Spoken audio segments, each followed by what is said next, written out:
எல்லாருக்கும் வணக்கங்க.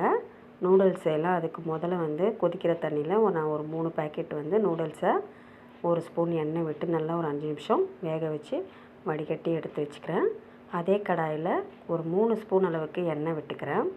இந்த நூடுல்ஸுக்கு வந்து நீங்கள் வந்து வெங்காயம் தழவிக்கும் அதை போட்டிங்கன்னா தான் ரொம்ப நல்லாயிருக்கும். இது நல்லா கொஞ்சமாக பொடியாக நறுக்கி வச்சுருக்கேன். அதை சேர்த்துட்டு நல்லா வதக்கிட்ட பிறகு 1 ஸ்பூன் அளவுக்கு இஞ்சி பூண்டு விழுது சேர்த்துக்கலாம். இதையும் நல்லா வந்து பச்சை வாசம் போகிற வரைக்கும் நம்ம வதக்கி விட்டுக்கலாம். நான் வந்து கேரட்டு, பீன்ஸு, குடமிளகாய், கோஸு சேர்த்துக்கிறேன்.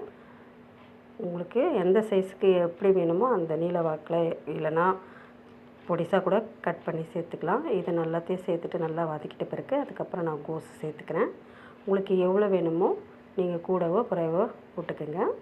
போட்டுட்டு இது அப்படியே நல்லா ஒரு 5 நிமிஷம் நல்லா எண்ணெயிலே நல்லா வதங்கி வரட்டும்.